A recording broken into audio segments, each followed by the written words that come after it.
Our speaker is Professor Przemysław Małkiewicz.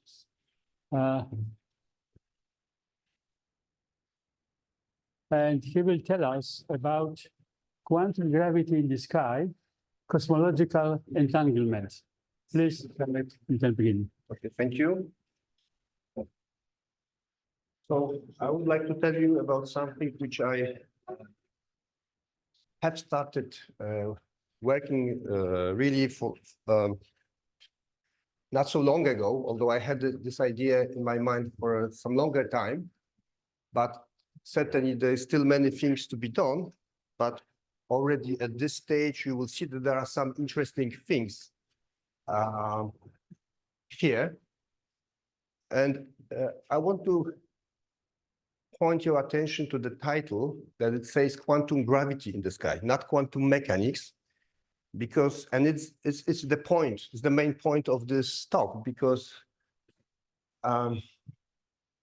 my claim is that the quantum cosmological models which I find in the literature, they in fact, although they are based on quantization of gravitational degrees of freedom, their predictions are not predictions, genuine predictions of quantum gravity to me. I would say they show that there is quantum mechanics, but not necessarily quantum gravity. But there is a way to extend these models and find predictions, distinct predictions, which unambiguously point to genuine quantum gravity effects. And this is about all quantum cosmological models which you can find in literature, and it includes loop quantum cosmological model as well. And I will give you my argument in a moment. Okay, but before I get to this stuff of cosmological entanglement, I want to review the usual scenario with you. Okay? So the fluctuations in the temperature of cosmological background radiation, they're related, they depend on, they take origin in the perturbations at the last scattering surface.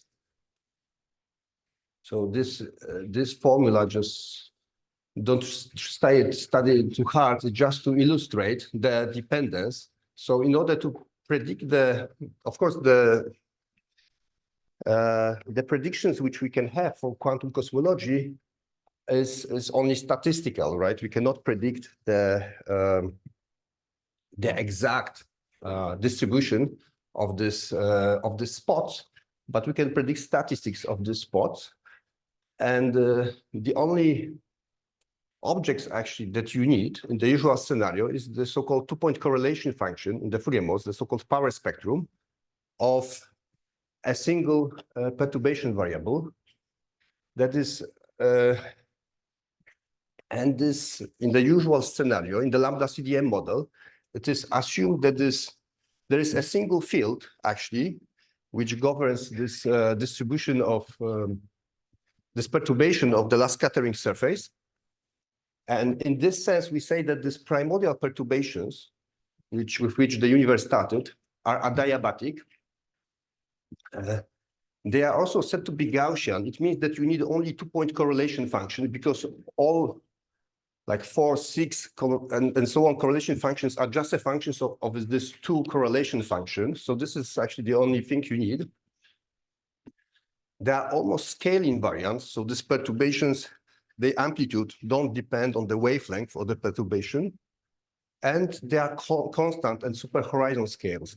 It means that they all are coherent. So the perturbations start in the maximum phase, and as evolution progresses, they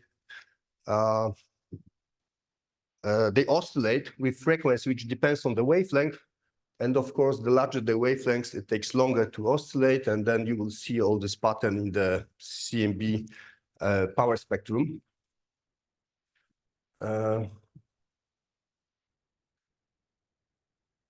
Okay. So how does you compute this? How do you predict this perturbation of the last scattering surface? So you assume there is either there is a primordial fluid, a single primordial fluid, or a scalar field, which induces a gauge invariant perturbation. And this is usually described in terms of this Mukhanov-Sasaki variable, V. This gauge invariant variable, it means that the really physical interpretation, what is perturbed, depends on your specific coordinate system, which you assume. But you work with this variable. And the dynamics of this field is governed by this Mukhanov-Sasaki equation. So this is a second derivative in the conformal time. This is the sound of the speed in this primordial fluid. And this is the magnitude of the wave vector squared. And this is the gravitational potential. And it depends on the background, on the expansion of the background. And this is what really changes, what influences, right? This what governs this dynamics of this perturbation. And this is proportional to the conformal Hubble rate, right? Which describes the background expansion. And this variable, if you divide it by the scale factor, it refers to something which we call curvature perturbation. So there are two regimes, right? One regime is when the sorry? Derivatives. There is what? Times. With respect to what? To conformal time. Yes, so you use a specific time. It's chosen in such a way that once you go to a region where this vanishes, you have just flat space-time field theory. So there are two regimes, right? Either this dominates or this dominates. So initially, you assume that this dominates, which means that because the inverse of this conformal Hubble rate is called Hubble radius or Hubble horizon, which assumes that the modes are well inside the horizon and they evolve freely. But you assume in inflation, for example, that this quantity grows. It means exponential expansion. So it grows. At some point, it dominates, and it governs. This term becomes irrelevant, and then the amplification of this perturbation starting from the vacuum occurs. Actually, there are many possibilities because you have to assume this to happen, right? In order for to have a well-defined initial condition in vacuum and then to have this amplification. So you can have accelerated expansion. So what happens during this accelerated expansion? The modes which freely oscillate inside the horizon become extended beyond the horizon, and they become amplified then, or frozen. Depends on which variable you're talking about.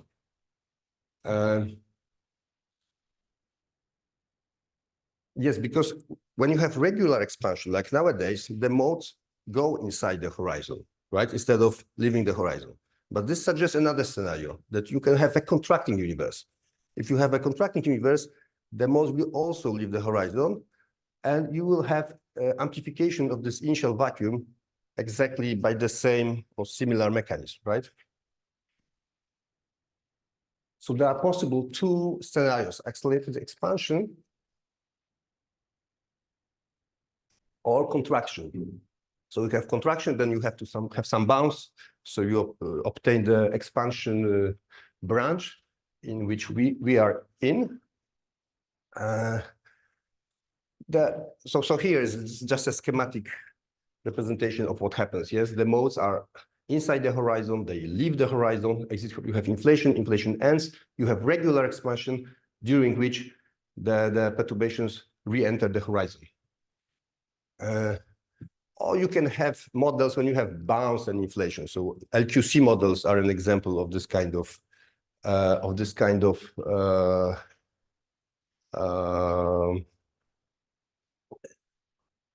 this kind of model, mixing or combining these two mechanisms. Okay, let's move on. Okay, so I want to say a few more words about the final state of these perturbations.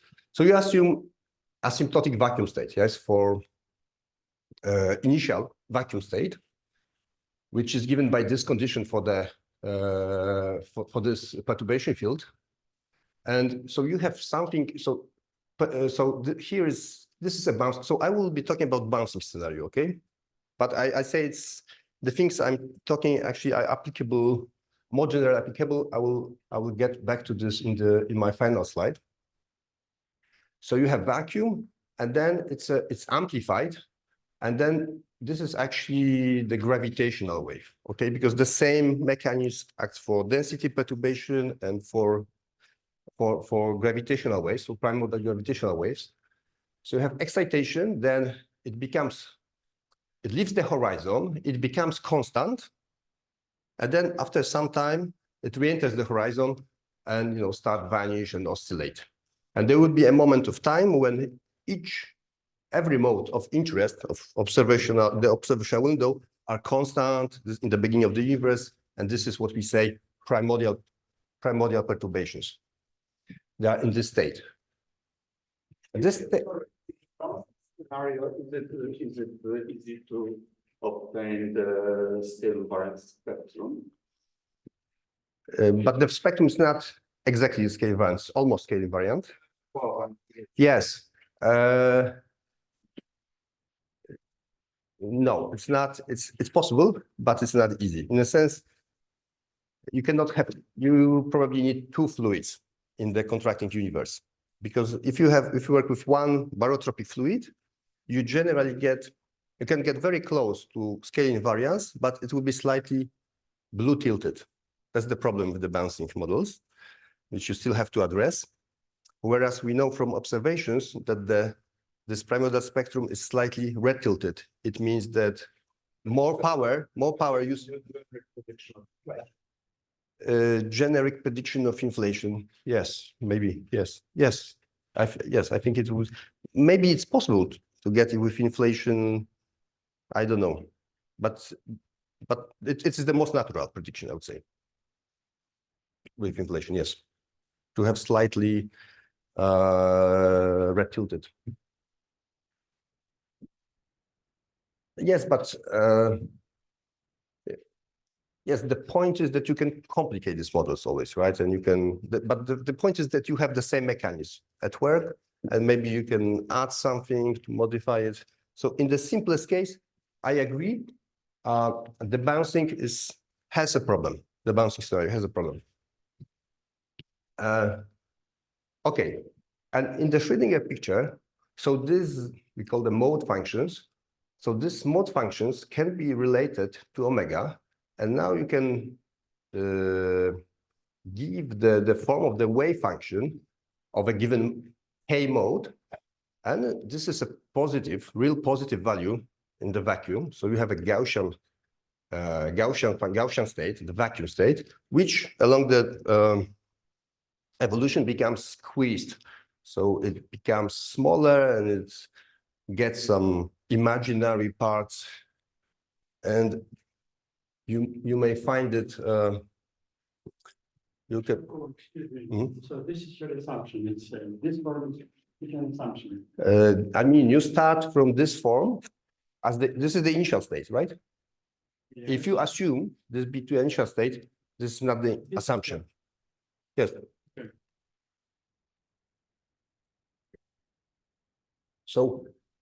So we start with the Gaussian. So here I use this coherent state, the coherent state representation. You have this. Yes. So this would be this Mukhanov variable, I guess, here on this axis, and here would be the conjugate momentum. Sorry for this. Sometimes these symbols doesn't really match with the formula I use, because they come from different works, but I will explain it to you anyway. So this is a coherent state representation of the initial state, right? It's a vacuum state. And then along the evolution, this vacuum state becomes squeezed. So that's your final state. And it's always in this position, you see? So the phase is always fixed. This perturbation starts coherently. This is a very important point, because if the phase weren't coherent, you wouldn't see anything interesting in the CMB power spectrum. And then once the regular expansion begins, you have rotation of this squeezed vacuum. Okay, so that was my introductory part, and now I would like to focus a little bit on Hamiltonians and quantization. So we have physical Hamiltonians. So we know that in gravity we have these constraints, and so on. We have to reduce. We have to choose internal time to have an unconstrained canonical description. And so we do this, and we truncate it at the second order, and we obtain the physical Hamiltonian to have these two bits, right? The zero order and second order bit. Sorry, so physical Hamiltonian of what? This is a physical Hamiltonian of the Friedmann universe with scalar perturbations, a single scalar perturbation. Scale or what? Sorry? Do you have a scale field as a background or what is it, as a variable? Is it constant field or what? I mean, it's perturbed. It's a Friedmann universe with one scalar field perturbed. So you will have your variables you will split them into homogeneous bit and perturbed bit. And the homogeneous bit, the dynamics are governed by this part, and this is the homogeneous. So you have here, you have this Mukhanov-Sasaki variables. So these are these fluctuations, right? And Q and P is the phase space for the background. So Q is more or less where's good. So Q is like scale factor, it's positive, and P is like expansion. They are rescaled and so on in order to have a nice form of the Hamiltonian. But so this bit controls the evolution of the background, and this bit controls the evolution of the perturbations on this background. And this V also depends on this Q and P, like you can see here. Depends on the Q and P, so depends on the background.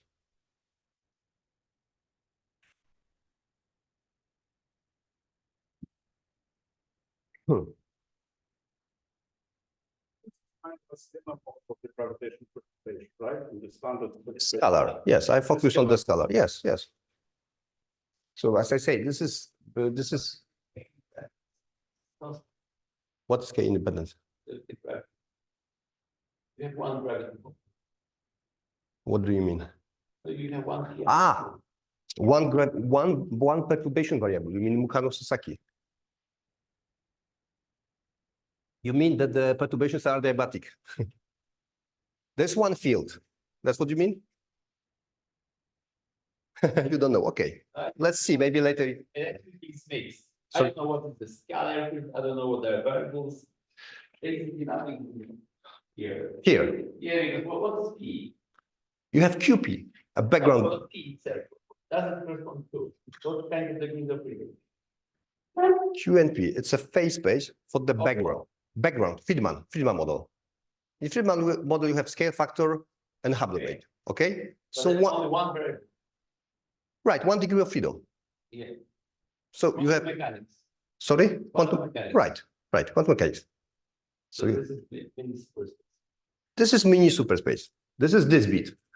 But then you have the other bit, which controls the evolution of the perturbation. So this is a field. These are inhomogeneities. Sorry? There is no scale factor. Oh, sorry. So I see it's confusing to more people. So scale factor is Q is maybe scale factor squared, maybe to some power. Q, it's positive variable, but it's a canonical variable, okay? And P is canonically conjugate momentum. You have a phase space for this background, and you have a phase space, and this is Mukhanov variable, and this is canonically conjugate variable. So Background variables, perturbation variables. So the background is and what is background?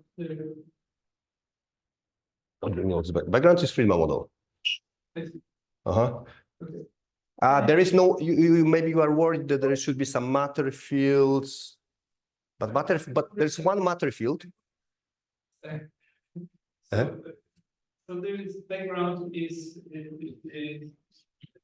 only a isotropic universe and some scalar. Yeah. They're in background, and they don't they are not enough. They are already. They are not dynamical. Why? I don't know. Yes, this is not.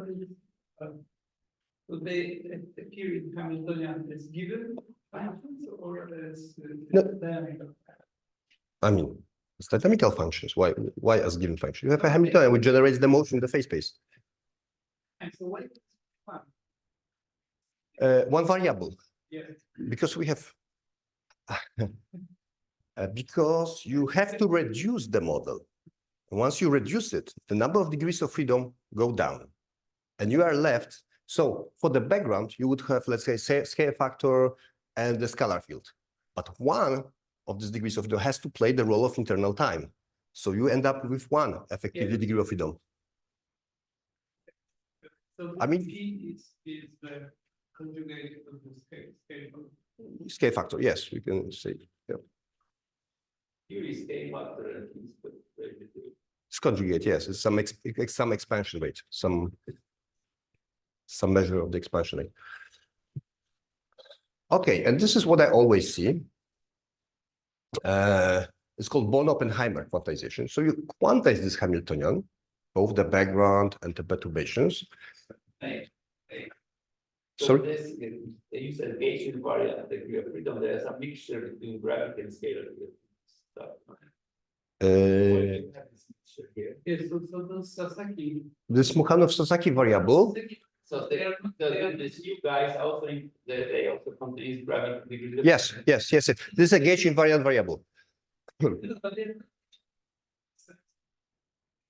Theory of dynamical background. They are gauge invariant in background in this background space. Background is dynamical, and Mukhanov Sasaki variables are not anymore invariant. They are not Dirac at all. Okay.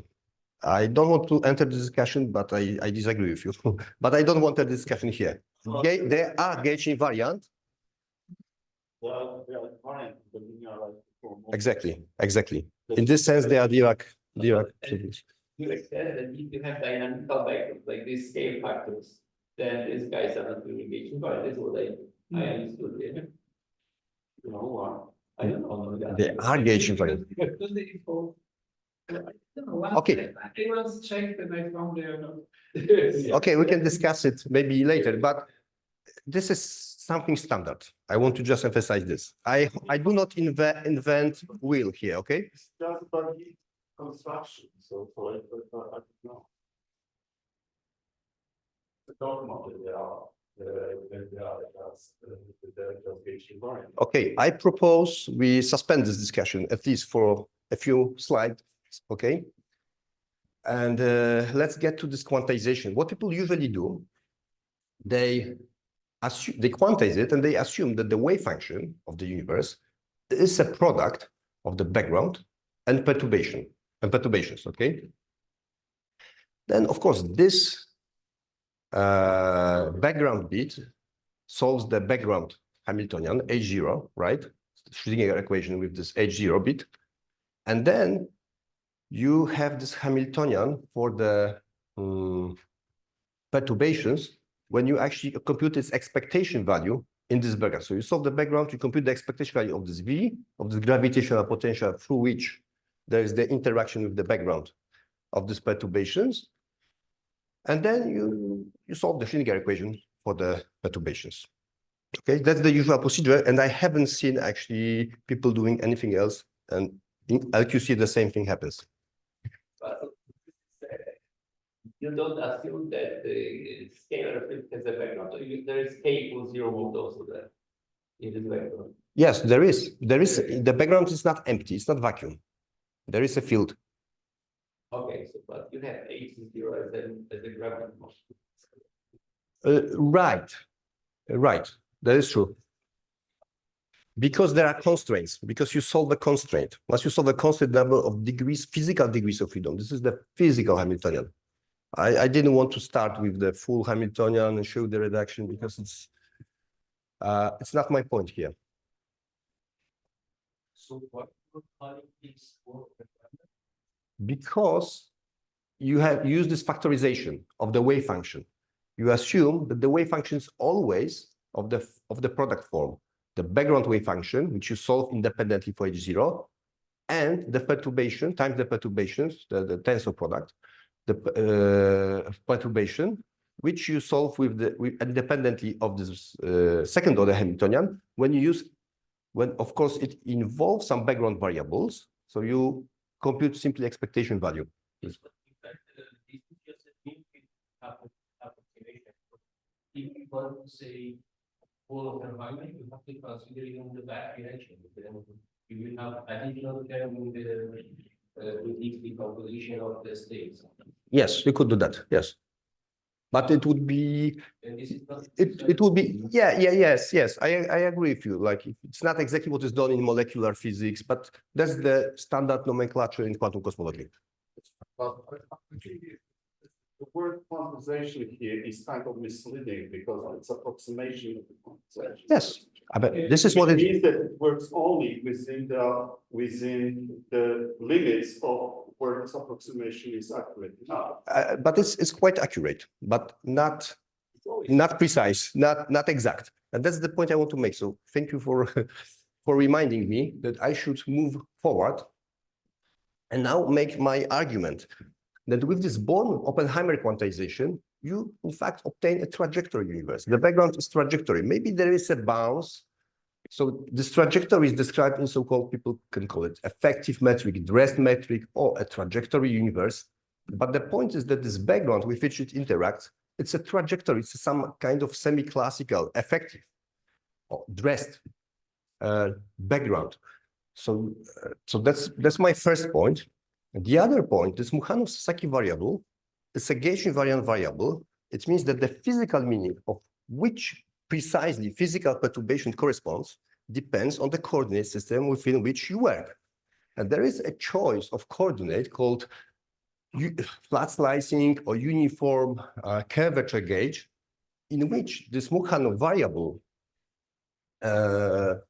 corresponds purely to the mode to the matter perturbation. You don't have any gravity perturbation. So you see, so when you add up this together, you say that in fact you could argue that there is no genuine quantum gravity effect present because you have a trajectory universe with a scalar, with a quantum scalar field on it, and that's what your model is. Even if there is bounce, you can say that maybe there is some, better theory. Maybe it's diffeomorphism invariant, or maybe there is breaking of diffeomorphism invariance at some scale, but certainly I would assume that you can produce some classical theory. So in this sense, all the predictions from these models, none of these predictions are genuinely quantum gravity predictions. That's my starting point for this talk today. That's great, but why on the quantum gravity effects there in the first place? It's not a quantum gravity model. It's a model of quantization of the particular linearized modes, right? Right, and the background. And the background. Okay. In some of Quantum cosmology, I don't know, quantum cosmology effect. Why not? I mean, okay, you are challenging some, I'd say, standard paradigm now, and I don't want to enter this discussion. I want to show you what I think about this. I think that you should solve this equation when you add them together, and you have to solve it. But it's not so easy.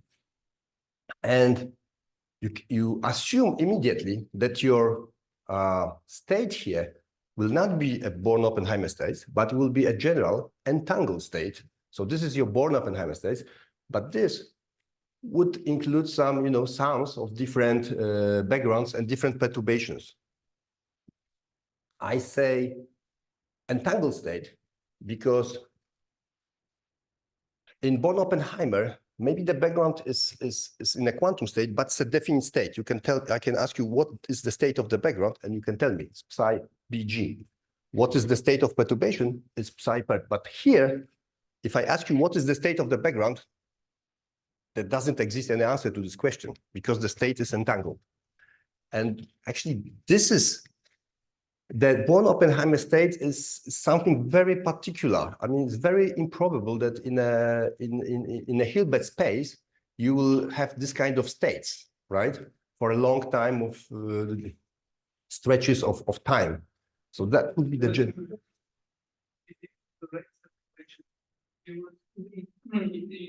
you would need a formal scalar constraint such that there is, so I understand that after quantization, there's a momentum conjugate to eta is that I times the derivative with respect to eta is the momentum conjugate to eta. Eta is it's internal time. It's internal time, yes. Right. So you need to write constraint of the whole system in the form such that it is linear in its momentum conjugate to eta. And usually it is not linear because the zeta is some. Well, it depends on the variable, it depends on the type of the scalar field you're dealing with. But such Lagrangian for this scalar field that it will be, this scalar constraint will be linear. yes, you may assume so, but I think in general there are yes, I assume there exists a global internal time. Maybe that's what I assume. And if I assume that, it means that I can rewrite my constraint in such a way that it's linear with one of the variables, but it doesn't have to be, it will not be the initial variable for sure. But usually it's not in the form of some square roots and Yes, if someone likes to complicate things, then he has square roots. But it's a reduced phase-space quantization. Oh, I see. Oh, linear. Okay. Okay, so how can we solve it? So the strategy is now I have to move fast. So the strategy is such. So I have a set a basis of vectors, of background vectors here, solving the Schrödinger equation. They don't have to be orthogonal. I just have sufficiently many of them because I will always consider some truncation, right? I'm just interested into the proof of the concept, right? What happens, to see more or less what happens. Then for each of this chosen background wave function, I have background evolution. So I have this gravitational potential, expectation value, and then I compute the dynamics of the corresponding structure in homogeneity. So this is what I call Born-Oppenheimer universe. How do you get this set of vectors? I have to propose. You propose. I propose. I will show you that. So now I expand solution to this in terms of this Born-Oppenheimer universes. So you have this background, basis of the background of evolving backgrounds and evolving structure in homogeneities. And there are some probability amplitudes, some coefficients, right? And my Schrödinger equation is an equation for this coefficient. And this equation is not that sophisticated, although it may look a little bit messy. It maybe, I don't know if I have to say anything about this.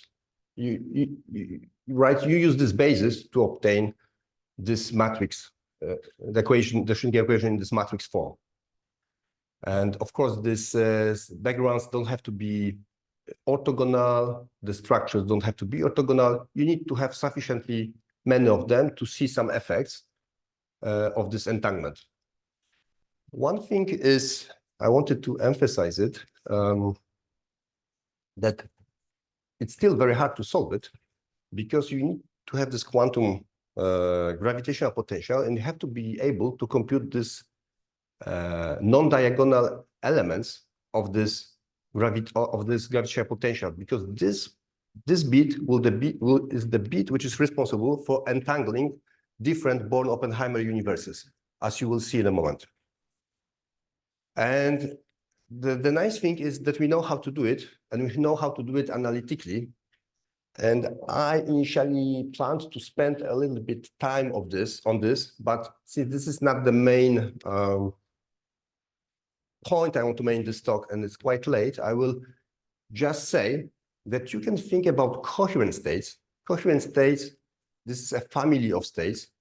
They are enumerated by the phase space points, right? Q and P. They resolve the unity. So they resolve the unity in the background Hilbert space. And the nice point is that we can find such coherent states that you can find that they solve exactly the Schrödinger, the quantum background equation. Maybe some of you noticed that it's not p squared, it's p squared plus this repulsive potential. So this repulsive potential is something which will produce the bounce in this model. So there will be a bouncing solution for these coherent states. But what you have to do, you have to assume that this Q and P satisfy semi-classical equations of motion with semi-classical Hamiltonian. So you put time dependence here in this Q and P in this way, and you find the solution to the Schrödinger equation. And you have infinitely many solutions. You can add them up. And it's a very nice property. And with this coherent state, the computations are very manageable, I would say. So you can compute this interaction potential, and everything is doable. And of course, this Hamiltonian is very difficult. So I assume I have two Born-Oppenheimer universes. That's why I call it beavers. I will have two backgrounds. I say that I choose one of the coherent, so it's a one of the trajectory in the phase space, and it gives me a trajectory in this background Hilbert space. I take another. These are two solutions to these backgrounds. For each of them, I find the evolution of the structure. So I have two Born-Oppenheimer solutions here, psi0 and psi1, which are in this product form, as it is usually done. Here you can see a phase space representation of this solution. So this is a one solution. So we have the universe which approaches the singular state, but it bounces and it expands, right? So it represents the bouncing universe. You can add two coherent states, so they will meet somewhere close to the bounce. They will interfere, and they will bounce together, and then they will tend to move apart. So these are two randomly picked background solutions. And once you do that, for each of these universes, you have a structure, independent structure. So here you see you have this F0 is V0. So this kind of variable is in the vacuum, it's amplified. So in one universe, there is some amplification, 100. In the other, you have amplification at the level of 1000. So there are different states, right? The amplification happens due to this expectation value of these potentials. So we have two potentials, gravitational potentials. So they happen once the mod gets under the potential, there is amplification happens. The amplifications happens at slightly different times. And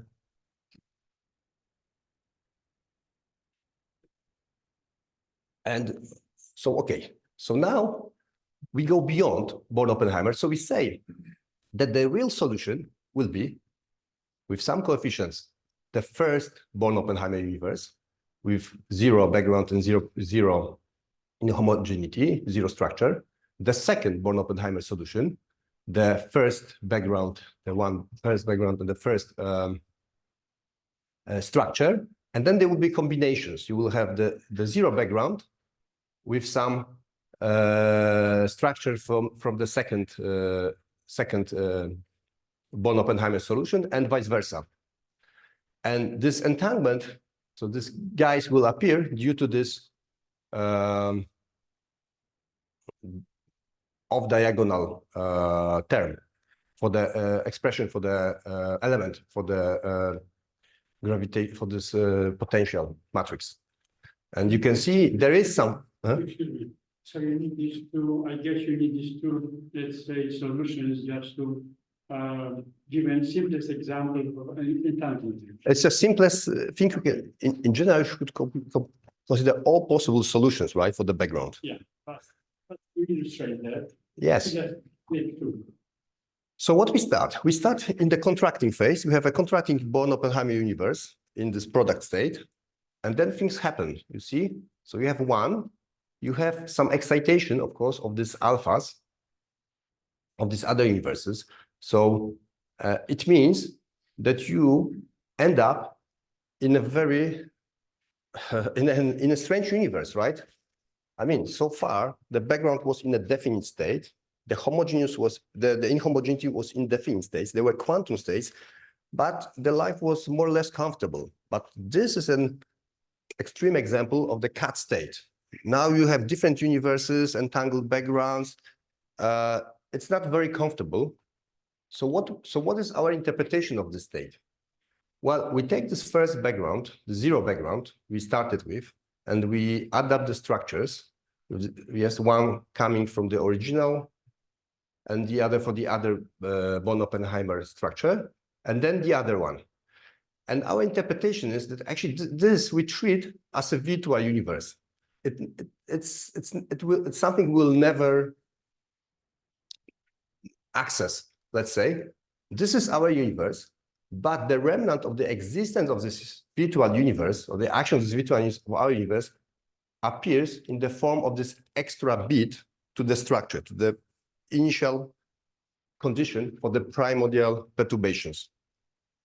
And what generally happens is that here in our, let's say, branch, not the virtual, but our branch, we have a Gaussian distribution for this amplitude of this Fourier modes of the perturbations, but you end up with something which is non-Gaussian because you add two different Gaussians.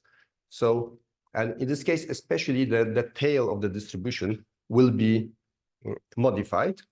You can also see what happens to the structure in this virtual branch. In this virtual branch, you had some Gaussian, and you end up with something like this. That's some example. So there is amplification of the probability for smaller amplitudes and decrease of the probability for larger amplitudes in the virtual case. Okay. And yes, and this is something, so this is non-Gaussianity. So it's something which goes beyond the standard scenario, the standard model. So something you could look for in the primordial perturbations, either through CMB or maybe because this tail for, especially for larger amplitudes is modified. So it could be seen maybe at the level of how fast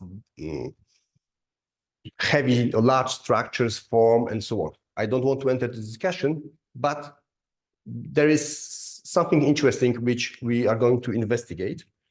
And here I am in at my conclusions.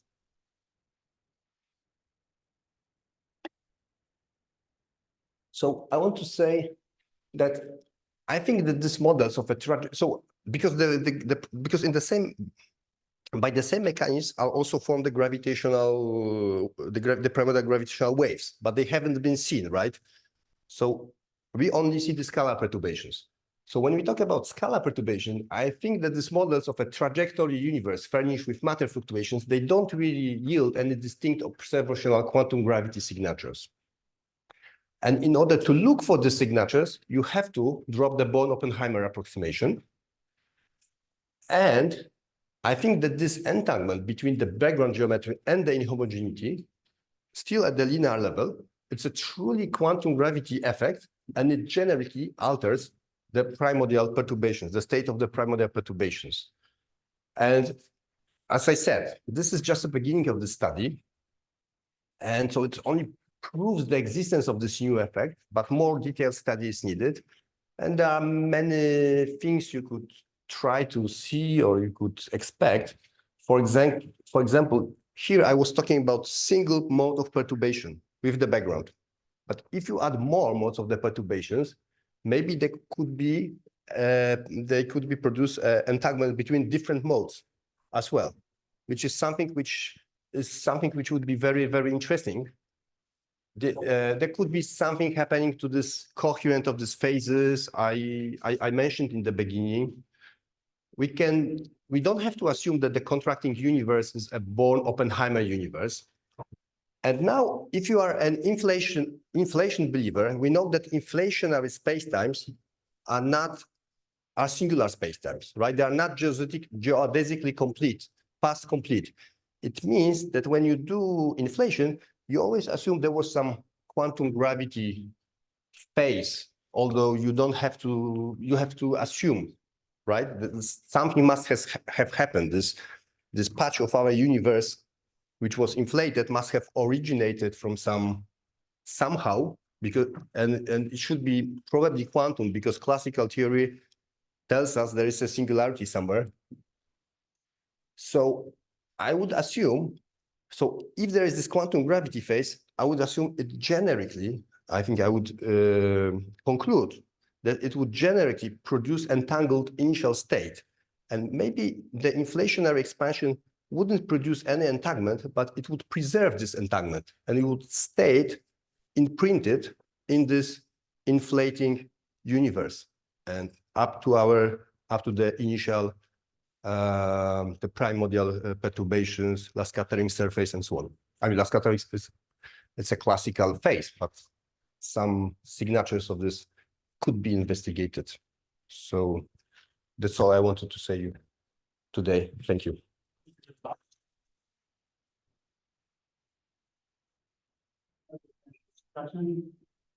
Questions, please. We just consider they get point model, right? I didn't see any specific like inflation, scalar, or even very particular background to be solved. We just consider very general case of the background and even the perturbation. Then you just get some kind of Gaussian or coherent state solution for the background. Then try to get some kind of entangled state, right? Right. I mean, yes, it's not an inflationary model, which I'm taking. I'm assuming that the universe is filled with a fluid, with some barotropic fluid. With a barotropic fluid, of course, this kind of models are singular, but you assume that the quantum level, there is some kind of quantum correction which produces a bounce in this model. So you have a fluid-filled universe with a bounce. And on top of this, you have a correctly derived, this is the exact second order Hamiltonian for the evolution of the perturbations in this model. And we quantize, so in a sense, the model is a gravitational model. Whether it's a toy model, yes, I mean, the predictions of this particular model wouldn't match the observations. So in the sense, it's toy model, but it has all the degrees of freedom which you have in, let's say, in the simplest inflationary scenario. There's always one field, V, and there is a background, a Friedmann background. More questions, please. Could you once again explain what is the form of your entangled state? So it is not just background times perturbation, it is more background, several different backgrounds. Right, I go here, maybe. Yes. You have a basis. So it cannot be brought. A general state cannot be brought in the form of in the product form. So it has to be expressed as a sum of these terms. Background states agrees with the cosmological data. The state. Here I took two random backgrounds. I didn't care. And I think I don't have to care at the end. Because here I consider, for example, one mode and not all modes or sufficiently many modes. So in this sense, it's a toy model, this particular entanglement realization. So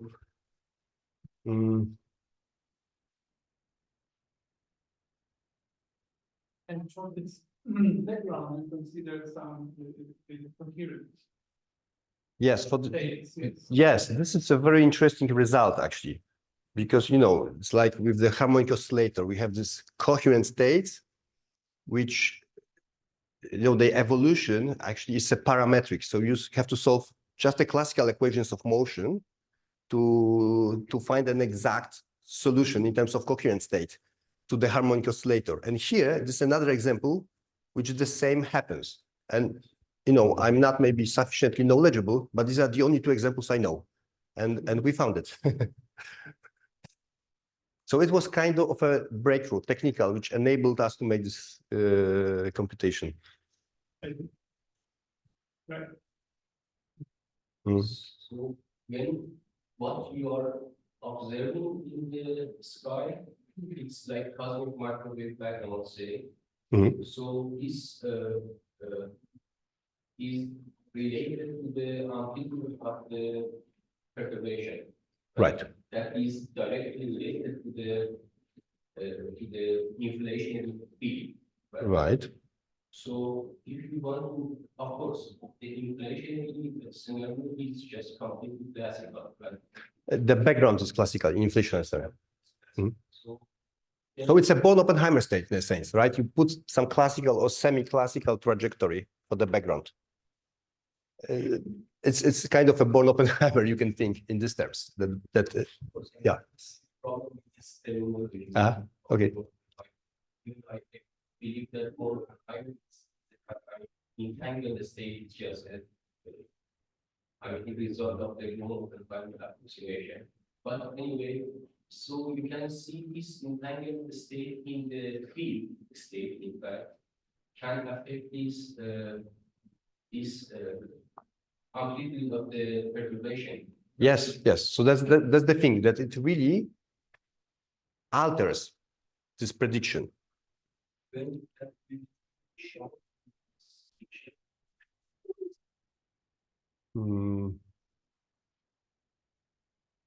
It's here. So in the standard scenario, I showed you at some point, the state is Gaussian. So this is the probability amplitude. So the probability distribution of these amplitudes, because that's all you can predict, is given by Gaussian. While here you see that in fact, because of this entanglement, you will have a state in which probability distribution will be given by a sum of Gaussians. Here you add two Gaussians from two different branches, and this alters the probability distribution, which is not Gaussian clearly.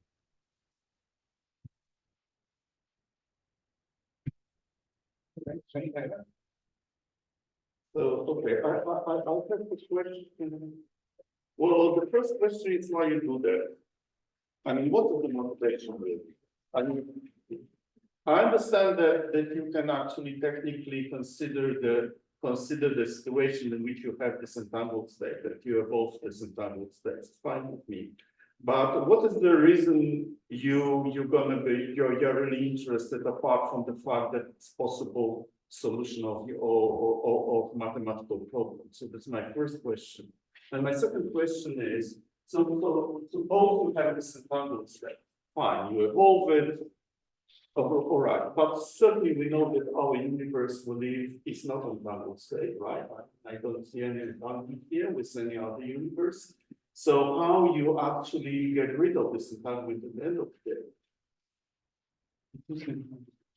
How do you get rid of this? So yes, but it's classical, and you study quantum gravity. So this question also could be addressed to you.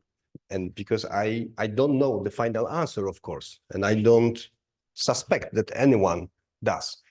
What we do here, what we can do here, we can simply assume that this other branch is it's kind of virtual. We don't have access to it. We are confined to one of the branches, but the structure in this branch will be modified because of the existence of the other universe, which was brought into existence by this more general dynamics. So that's how we deal with this entanglement in this case. And your first question is why should we even consider this kind of state? Actually, that's for you. And why? Which is not done by the standard approach, like inflation, for example, the standard balance. Well, it gives some predictions, which are it gives some new predictions. Why do you use this one? Why do you use this? The inflation is this one. Why do you use this one? Oh, because it gives you some prediction. Well, this is not inflation. This is quantum cosmology, right? Yeah, but in inflationary community, people think about this classical background as some kind of semi-classical, actually coming from this kind of game. I would assume. Well, and this basically agrees with observation. And but my question is, if you add this entanglement, what you gain? So I gain non-Gaussianity. So up to this moment, we are entering precise cosmology. So you are able to ask more and more precise questions about this primordial perturbations. what is the non-Gaussianity and how it fits the observation? So this is, sorry? So what is the prediction of this non-Gaussianity? Of non-Gaussianity, of course, they are measured, right? They are studied, but there are some upper bounds on it Yeah. for the moment. But even inflationary scenario predicts generically some amount of non-Gaussianity, and it's somewhat there's a well-known relation between the spectral index and the amount of non-Gaussianity in this scalar perturbation. But it's a different type of, I would say it's a different type of non-Gaussianity.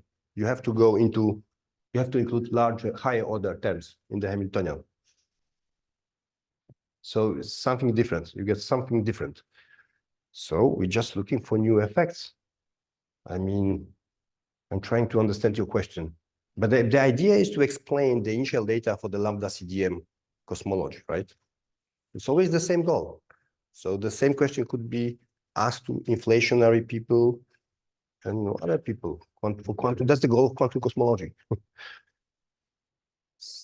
But at least, or maybe you have something more specific in mind. I don't know. Okay. Questions, comments, remarks? So let us thank you again.